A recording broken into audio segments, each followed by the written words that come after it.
आप जानते हैं कि सूर्य की रोशनी आपको लाभ दे रही है या हानि? क्या आप जानते हैं कि जिस हवा में आप सांस ले रहे हैं वो आपको ऑक्सीजन दे रही है या जहर? क्या आप जानते हैं कि आपके साथ रात दिन काम करने वाला, कदम से कदम मिलाकर चलने वाला कर्मचारी आपके सारे गुप्त रहस्य जानकर आपको आपके पीछे से घात पहुंचाकर आपका सब कुछ छीन लेने वाला है? क्या आप जानते हैं कि आप जिस सेवक को निकम्मा कह रहे हैं उसमें इतना गुण है कि आप उससे लाखों कमा सकते हैं? जिस कंपनी को आप छोड़कर जाना चाहते हैं वो आने वाले वर्षों में इतनी सफल हो जाएगी कि अपने कर्मचारियों का वेतन इतना बढ़ा देगी कि दूसरे उसे ज्वाइन करने के लिए व्याकुल हो जाएंगे। जिस तरह आपको ये सब नहीं मालूम, वैसे ही आपको यह भी नहीं मालूम कि आपका गैस सिलेंडर आपके रहते फटेगा या बाद में। आपने अपने कुकर की सीटी पूरी तरह साफ करके दाल चढ़ाई हुई है, फिर भी उसका प्रेशर सही से बन रहा है या नहीं, वह सुरक्षित है या नहीं। जो ड्राइवर आपको सफर पर लेकर जा रहा है उसे ठीक से बस चलानी भी आती है या नहीं। चोर आपके घर में खुला ताला देख के घुसेगा या बंद ताला तोड़ के चोरी करेगा, आपको कैसे मालूम? वायरस आपके कपड़ों में है या फिर जूते में, या फिर आपकी नाक पर जो मक्खी बैठ कर गई है उसमें, आपको कैसे मालूम? सच तो यह है कि आपको कुछ नहीं मालूम। किसी घटना और दुर्घटना के संबंध में आपको उतना ही मालूम है जितना दूसरों ने आपको बताया या फिर आपने कहीं से पढ़ा या फिर कभी आपके किसी करीबी पर वो बीती। आप कभी भी उस हालात का अंदाजा ही नहीं लगा सकते जिस हालात में दुर्घटना घटी। दुर्घटना एक छुपा हुआ शत्रु होती है, वो आपकी हर कमजोरी का फायदा उठाती है और आपको तबाह कर देती है। बड़ी से बड़ी तबाही लाने वाली दुर्घटनाओं के विषय में आप कभी अंदाजा ही नहीं लगा सकते। आप तब तक केवल कल्पना ही करते रहते हैं जब तक वह दुर्घटना घट नहीं जाती है। हाँ दोस्तों, आप सोच रहे होंगे मैं ये कैसी अनाप शनाप बातें कर रहा हूँ, किंतु आज जो मैं आपको बताने जा रहा हूँ ये अनाप शनाप है या हमारे जीवन से जुड़ा एक महत्वपूर्ण तथ्य है। ये फैसला तो आप पूरा वीडियो देखने के बाद ही कर पाएंगे। नमस्कार, मैं सुधीर कुमार नारंग उपस्थित हूँ एक बार फिर एक महत्वपूर्ण विषय के साथ, जिसका हमारे जीवन से काफी गहराई से संबंध है, जो हमारे जीवन को प्रभावित करने वाली और हमारा सुख चैन छीनने वाली एक बहुत बड़ी बात है, जिस पर यदि हमने ध्यान ना दिया और सावधान ना हुए तो हमारे ऊपर कितनी बड़ी परेशानी खड़ी हो सकती है इसका अंदाजा लगाना ही मुश्किल होगा। ये हमारे ही नहीं, हमारे पूरे परिवार के ऊपर एक काल बन करके टूट सकता है।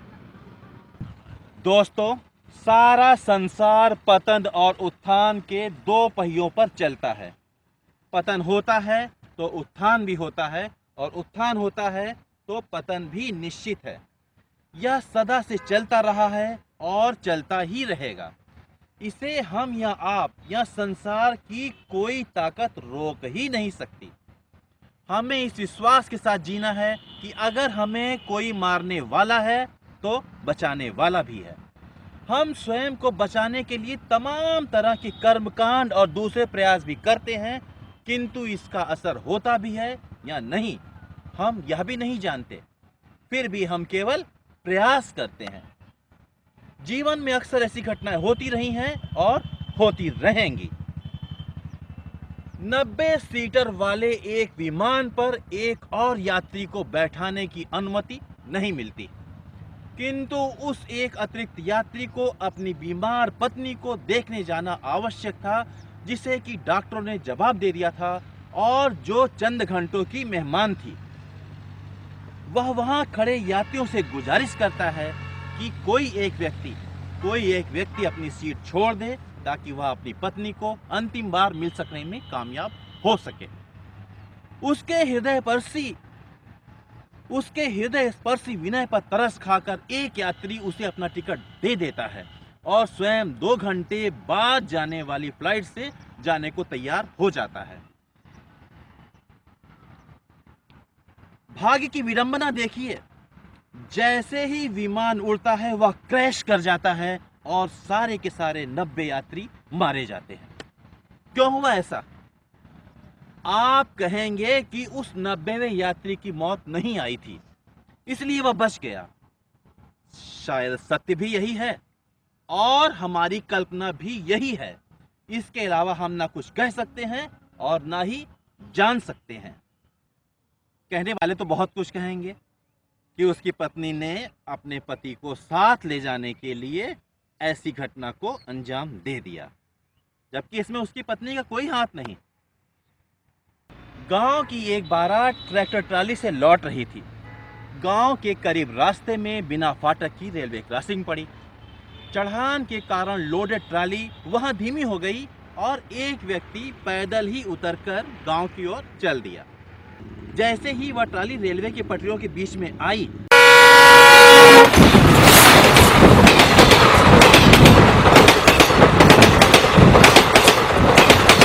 सामने से तेजी से एक ट्रेन आ गई, जिसकी टक्कर से ट्राली छटक कर उस व्यक्ति पर जा गिरी जो पहले ही उतरकर चला गया था। इस घटना को क्या कहेंगे आप? ट्राली में बैठे समस्त लोगों समेत उस व्यक्ति की भी मौत आनी थी, यही कहेंगे ना आप? तभी तो उतरकर दूर जाने के बाद भी मौत ने उसे अपने पंजे में ले लिया। हर बात को कहने के लिए कुछ ना कुछ शब्दों का निर्माण तो किया ही जाता है। वैसे तो ये सामान्य दुर्घटनाएं थी, किंतु जब इन्हें बढ़ा चढ़ाकर कहा जाए तो ये हमारे मन मस्तिष्क पर एक गहरा प्रभाव डालती हैं। कभी कभी भुक्तभोगियों को इन घटनाओं का सदमा लग जाता है, किंतु जब ये बढ़ा चढ़ाकर बताई जाती हैं तो सुनने वालों के मन में घटना की एक भयानक परिकल्पना जागने लगती है और उस प्रकार की घटनाओं से जुड़ी बातों को लेकर के मस्तिष्क कुछ करने या ना करने का फैसला ले लेता है। हमें यह कदापि नहीं भूलना चाहिए कि हर घटना से जुड़ा व्यक्ति तमाम रिश्तों के साथ साथ किसी न किसी गहरे रिश्ते से भी बंधा होता है और इस प्रकार की घटनाओं या दुर्घटनाओं में शिकार होने के बाद वह उस रिश्ते को भी तोड़कर ही संसार को अलविदा कहता है। जब कभी किसी परिवार में दो घटनाएं एक साथ होती हैं तो इसका असर और भी प्रभावी हो जाता है और हमारा ध्यान तमाम शंकाओं को जन्म देकर अध्यात्म, वैराग या कर्मकांड की ओर मुड़ने लगता है। इन घटनाओं को बताने का मेरा उद्देश्य आपको डरवाना नहीं बल्कि समझाना है कि जिन घटनाओं पर हमारा वश नहीं, उनको ही अगर हम दिमाग में सदैव रखे रहें तो निश्चय ही हमारा जीवन बोझिल हो जाएगा। हमें स्वयं को समझाना ही होगा कि प्रकृति ने जो हमको दिया है उसे हमसे वापस लेने का भी उसे अधिकार है। वह इसे कब और किस रूप में ले लेगी, इसे हम ना तो जान सकते हैं और ना ही हम उसके इस अधिकार को बांध सकते हैं, किंतु इतना प्रयास अवश्य कर सकते हैं कि हम खोने के दुख को कम करने के लिए अपने अंदर सृजनात्मक स्वभाव जागृत करें और जैसे ही कुछ खोएं नया बनाने की ओर जुट जाएं। लेकिन दोस्तों, सभी के साथ ऐसा नहीं होता है और ना ही सभी प्रकृति के इस कठोर सत्य को स्वीकार करना चाहते हैं। उन्होंने जब कभी किसी कारणवश कुछ खो दिया या दूसरों को खोते देख लिया तो उसका भय अपने अंदर समा लेते हैं और धीरे धीरे इस भय को अपनी आदत बना लेते हैं, जिसे हम मनोविकार बाध्यता या ऑब्सेसिव कंपल्सिव डिसऑर्डर अर्थात OCD के नाम से जानने लगते हैं। इस प्रकार की आदत में सबसे प्रमुख रूप से जो देखा गया है वह यह कि एक व्यक्ति नकारात्मकता के प्रभाव में अधिक आ जाता है और एक प्रकार के भय में जीवन जीने लगता है। उसे लगता है कि यदि वह जरा से असावधान हुआ तो वह या उसका परिवार एक बड़ी दुर्घटना का शिकार हो जाएंगे। अपनी इसी असावधानी को वह बार बार जांचता है और धीरे धीरे यही सावधानी उसकी आदत में शामिल होकर के उसके लिए और उसके परिवार के लिए एक बड़े कष्ट का कारण बन जाती है। उसे अपना घर और घर की प्रत्येक वस्तु असुरक्षित महसूस होती है और उसकी सुरक्षा को सुनिश्चित करने के लिए वह बार बार उनको जांचता परखता है। वह उन सभी चीजों की गुणवत्ता पर संदेह करने लगता है जिन्हें उसने अपनी सुख शांति के लिए एकत्र किया था। वह अपने घर को लॉक करता है और लॉक को बार बार चेक करता है कि कहीं वह खुला तो नहीं रह गया। वह बाहर से आने वाले हर सदस्य को इस शंका से देखता है कि कहीं वह ऐसे स्थान से तो नहीं आया जहां किसी चीज का संक्रमण फैला हुआ है। कहीं वह अपने बच्चों को ऐसा सामान तो खाने को नहीं दे रहा है जो उनके स्वास्थ्य के लिए हानिकारक है। कई बार ऐसा भी देखा जाता है कि घर के किसी बीमार सदस्य को हमने डॉक्टरों द्वारा लिखी दवा दी हो, किंतु दवा खाने के कुछ देर बाद ही उसकी मृत्यु हो गई हो और वह उसकी मृत्यु के लिए स्वयं को अपराधी समझकर अपराध बोध से ग्रस्त होकर के जीवन जीने लगता है। कभी कभी तो उसे दवाओं और डॉक्टर के नाम से भी भय लगने लगता है। क्यों होता है ऐसा? क्या ऐसा कभी हमारे साथ भी हो सकता है? कहीं ऐसा हमारे साथ हो तो नहीं रहा? हाँ दोस्तों, यदि ऐसा होता है या हो सकता है या हो रहा है तो हमें तमाम तरह की सावधानियों से पहले अपने व्यवहार का निरीक्षण करने की आवश्यकता है। इससे पहले कि हम किसी मनोवैज्ञानिक बीमारी का शिकार होकर अपना जीवन नष्ट कर लें, हमें स्वयं से ही स्वयं को बचाने की और समझाने की आवश्यकता है। ओसीडी एक बीमारी है, हम भी जानते हैं और आप भी जानते हैं। इसका इलाज भी है, ये भी हम जानते हैं और आप जानते हैं। किंतु हम उस परिस्थिति तक पहुंचे ही क्यों कि हमें किसी इलाज की आवश्यकता पड़े? क्यों ना हम इस बीमारी तक पहुंचाने वाले वातावरण को ही स्वयं से अलग कर लें? क्या यह संभव है? तो मैं कहता हूं कि बिल्कुल संभव है। चिंता, घबराहट, परेशानी, बेचैनी और उलझन, ये सारे हमारे मनोविकार हैं जिनका उन वास्तविकताओं से शायद ही कोई लेना देना हो जो हमारे जीवन में घटित होंगी। जीवन जीना है और हर सावधानी को अपना करके जीना है, इसी में बुद्धिमानी है। किंतु किसी डर और भय से नहीं जीना है। ये आत्मविश्वास आपको अपने भीतर पैदा ही करना पड़ेगा। यदि आपको लगता है कि कोई आपकी ओर तलवार लेके दौड़ रहा है तो आपको अपना बचाव करते हुए आक्रमणकारी बनना ही पड़ेगा। तब शायद आप बच जाएं। जब वह आपकी ओर तलवार लेकर दौड़ रहा हो और आप उसको प्रत्युत्तर देने की स्थिति में हो। किंतु जब आप डर के मारे बैठ जाएंगे तो बचने की संभावना ही नहीं रहती। भय का प्रभाव कुछ ऐसा ही होता है जो हमें हर पल मारता रहता है, हमें डरपोक और दब्बू बना देता है और हमारा ढेर सारा समय इन्हीं बातों में बीत जाता है कि कहीं ऐसा ना हो, कहीं वैसा ना हो। यदि ऐसा हो गया तो हम क्या करेंगे?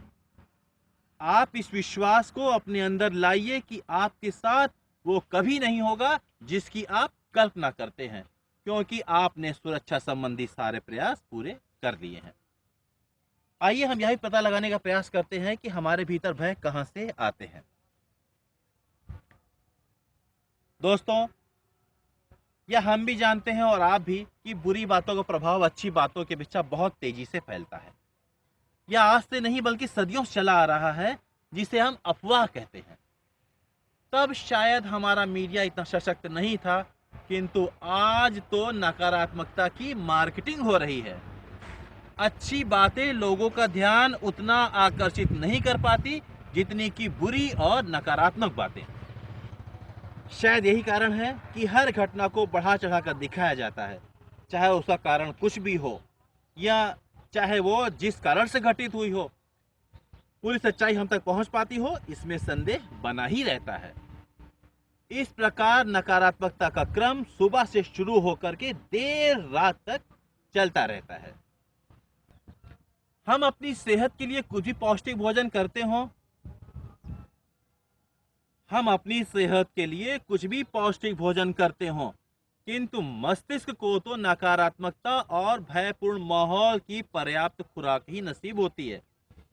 यदि कुछ ऐसे लोगों का साथ भी हो जाए जो खुद तो भय और नकारात्मकता के माहौल में जीते ही हैं, अपने साथ साथ दूसरों को भी उसी माहौल में ढकेलते रहते हैं, तो यह कोढ़ में खाद जैसी स्थिति उत्पन्न हो जाती है। इस प्रकार हमारा खाना पीना, सोना जागना, ओढ़ना बिछाना सब कुछ नकारात्मक हो जाता है। और यहाँ तक कि वो मनोरंजन जिसे हम टीवी सीरियलों के माध्यम से प्राप्त करते हैं, उसके संवाद भी भय, हिंसा, अश्लीलता और नकारात्मक संवादों से भरे रहते हैं। ऐसी स्थिति में हमें कहीं भी सकारात्मकता नजर नहीं आती और हमारा मस्तिष्क इस विपरीत माहौल में रहते रहते सब कुछ विपरीत ही सोचने लगता है। यहाँ तक कि साफ सफाई और कीटाणु मुक्त करने वाले विज्ञापन देखते देखते हमें हर गरीब और गंदे कपड़े वाला इंसान कीटाणुओं का वाहक नजर आने लगता है। प्रदूषण के नाम पर हमें इतना आतंकित हो गए हैं कि पेट्रोल, डीजल और तमाम तरह की गैसों से निकलने वाले धुओं से हम चाहे ना आतंकित हों, किंतु गरीबों की भट्टी में पकने वाला भोजन प्रदूषित नजर आने लगता है। हम उनके पास जाने और उनके साथ भोजन करने से भी भयभीत होने लगे हैं और इस प्रकार हमारी सामाजिक समरसता भी समाप्त होने लगी है और जो वर्ग हमारे लिए सेवक और मददगार के रूप में हर पल खड़ा रहता है, उसके वह भी हमारे लिए एक भय का कारण बन गया है। इस प्रकार जब हमने अपने लिए भय का वातावरण बना लिया है, तो ओसीडी जैसी बीमारियां अगर पनप रही हैं तो कोई आश्चर्य की बात ही नहीं है। वास्तव में ओसीडी को एक बीमारी न कह के एक नकारात्मक और भयक्रांत मानसिकता कहा जाए तो ही बेहतर होगा। इससे पहले कि ये हमें अपना शिकार बनाए, हमें इसी का शिकार कर देना चाहिए, जो कि एक आसान सा किंतु सावधानी के साथ किया जाने वाला कार्य है। सबसे पहले स्वयं को काल्पनिक नकारात्मक माहौल से निकालिए, इस विश्वास के साथ कि जो कुछ आपको दिखाया जा रहा है वो सच्चाई नहीं, दिखाने वालों की मजबूरी है, क्योंकि ऐसा करके वो अपने परिवार का भरण पोषण कर रहे हैं, अपनी जरूरतों को पूरा कर रहे हैं, अपनी टीआरपी को बढ़ा रहे हैं। मृत्यु एक सांसारिक सत्य है जिसका सामना हमें एक ना एक दिन करना ही पड़ता है। फिर इससे भय कैसा? ये किसी भी रूप में आ सकती है। यह जरूरी नहीं कि उस रूप में आए जिसकी आप कल्पना कर रहे हैं। अपने लिए समय निकालिए, स्वयं से प्रेम करिए और मन को शांत रखने का उपाय कीजिए, कभी योग और व्यायाम करके और कभी अपनों के साथ थोड़ी चहलकदमी या हंसी मजाक करके। सकारात्मक लोगों से मिलिए, सकारात्मक पुस्तकें पढ़िए और सबका दुख दर्द जानने का प्रयास कीजिए। विश्वास कीजिए, आप भी उन्हीं की तरह हैं, उनसे अलग नहीं हैं। संसार की कोई भी चीज आपके लिए उतनी कीमती नहीं जितना कि आपका प्रसन्नचित रहना और स्वस्थ रहना। इसलिए किसी ऐसी आदत के प्रभाव में आने से स्वयं को रोकिए जो आपको चिंता, भय और परेशानी में डालती रहती है। इस बात को मन से निकाल दीजिए कि आपने कोई अपराध किया है। यदि आपसे परिस्थितिवश कोई गलती हो गई है तो उस पर पश्चाताप करने के स्थान पर दोबारा वैसा न करने का संकल्प ले लीजिए। जिस कार्य को बार बार करने की आपकी आदत लग गई हो, उसके स्थान पर आप कोई अन्य कार्य करने की सोचिए। इस आदत से बचने के लिए लेखन और अध्यापन, बागवानी और जीव जंतुओं और बुजुर्गों की सेवा आदि करने की आदत डालिए। आपको पता ही नहीं चलेगा कि कब आप ओसीडी से मुक्त हो गए हैं। ऐसे कार्य करिए जिनका परिणाम सुखद हो, जैसे नए नए पकवान बनाना, नए चित्र बनाना या पुराने बेकार पड़े कपड़ों और सामानों को मॉडिफाई करके कुछ नया बनाना या नया बनाने की सोचना। दोस्तों, मैंने पहले भी कहा कि ओसीडी कोई बीमारी नहीं है, ये मनोविकार है जो उन बातों के लिए हमारे मन में जागता है जो वास्तव में है ही नहीं। जो है ही नहीं उनके लिए परमेश्वर ने हमें नहीं बनाया है। हम तो उनके लिए बने हैं जो यथार्थ में हैं। कल्पनाओं और भय से जीवन तो नहीं कटता, इसे तो हम हर पल कुछ नया करने के आत्मविश्वास से ही काट सकते हैं, जी सकते हैं। और अंत में आपसे मेरी गुजारिश है, यह वीडियो आपको अच्छा लगा और आपको इसकी उपयोगिता नजर आई तो आप इसे अवश्य ही दूसरों तक पहुंचाने का प्रयास कीजिए।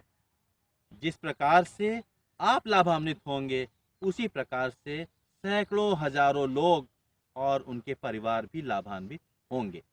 हमें आशा ही नहीं विश्वास है कि आप हमारे इस अनुरोध पर अवश्य ध्यान देंगे। मिलते हैं फिर किसी नए वीडियो में किसी नए महत्वपूर्ण विषय के साथ, किसी नई महत्वपूर्ण जानकारी के साथ। तब तक के लिए जय हिंद, जय भारत, वंदे मातरम। नमस्कार।